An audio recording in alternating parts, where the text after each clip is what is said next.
6 महीने लगभग 5-6 महीने फर्स्ट एफएलसी शुरू होती है ईवीएम की। मैं दो बात बता रहा हूं, बस मोटी सी दो बात, बाकी सब आपको मालूम है। वो टेम्पर नहीं हो सकती, उसमें कोई कनेक्शन नहीं हो सकता। अभी लोग पूछते हैं जब पेजर से उड़ा देते हैं तो ईवीएम को कैसे हैक नहीं कर सकते, ये भी पूछते हैं। जब कोई किसी कंट्री में पेजर से उड़ा दिया तो ईवीएम हैक हो जाएगी। अरे भाई, पेजर कनेक्टेड होता है, ईवीएम कनेक्टेड नहीं होती। एनीवे, दो बात मोटी मैं आपको बताता हूं, बहुत मोटी। 5-6 महीने पहले एफएलसी होती है, first level checking of the EVMs, और मेरे पास में एक पूरा रिकॉर्ड है। ये हम जो भी ईवीएम की शिकायतें बाय द वे आई हैं, वो हमारे पास 20 शिकायतें आई हैं। हर 20 शिकायत का हम इंडिविजुअल जवाब देंगे, फैक्ट बाय फैक्ट। सो इसमें कोई डाउट नहीं है। We will convey to each candidate to assure, this is our duty. Actually हमारी ड्यूटी है कि अगर कैंडिडेट ये पूछ रहे हैं कि आप बताइए, तो हम उन्हें बताएंगे, निश्चित रूप से बताएंगे, लिख के बताएंगे, पूरा डिटेल्ड बताएंगे और जल्दी ही बताएंगे। तो I am not going into individual cases, और उन सबको पब्लिश भी कर देंगे ताकि आप सबको भी पता लग जाए। बट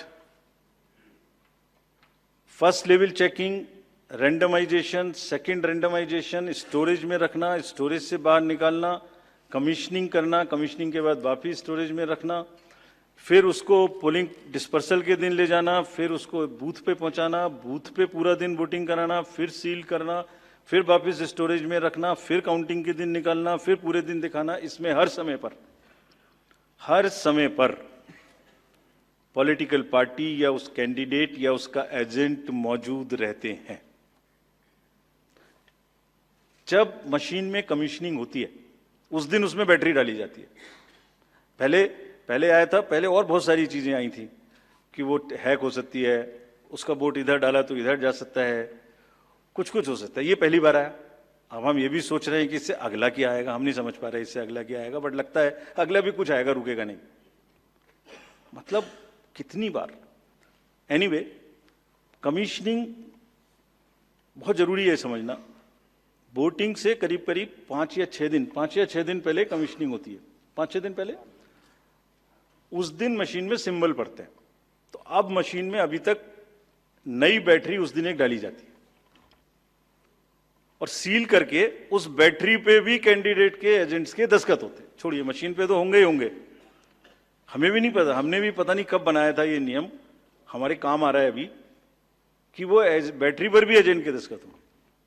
और अब कमीशनिंग के बाद, क्योंकि 5 ही दिन बचे हैं और इसमें सिंबल लोड हो चुके हैं, ये उनके सामने में स्ट्रांग रूम में जाएगी, डबल लॉक लगेगा, 3 लेयर की सिक्योरिटी रहेगी, 3 लेयर की, जिसमें सीएपीएफ भी शामिल होगी, मस्ट है। ऑब्जर्वर होंगे। उसके बाद जब वो पोलिंग के डिस्ट्रीब्यूशन के दिन निकलेंगी, उस दिन फिर यही प्रोसेस होगा। सारा प्रोसेस वीडियोग्राफ होगा। यानी वीडियोग्राफ होने के बाद फिर वो फील्ड में पहुंचेंगे, सेक्टर मजिस्ट्रेट साथ में रहेंगे, फिर कैंडिडेट के एजेंट साथ में रहेंगे, फिर वहां पहुंचेगी, फिर कहेंगे भाई देख लो इसको, सब ठीक है, जो आपको नंबर दिया, हाँ, और उसके नंबर भी सबसे शेयर किए जाएंगे। इस नंबर की मशीन इस बूथ पे जाएगी। फिर जब वो बूथ पे पहुंच गई तो कहें भाई मिला लो आप, उसी नंबर की है कि नहीं है, वोट भी डाल के देख लो 50 कि ठीक है कि नहीं है। किसी ने 50 डाले, किसी ने 20 डाले, किसी ने कहा नहीं हमें ठीक है, हम नहीं डालेंगे। किसी स्टेज में किसी बूथ पर 20 कैंडिडेट हैं, किसी पर 5 कैंडिडेट हैं, किसी पर 5 ने कम वोट डाले, किसी ने ज्यादा डाले, बैटरी उसी हिसाब से यूज। फिर पूरे दिन वोटिंग हुई।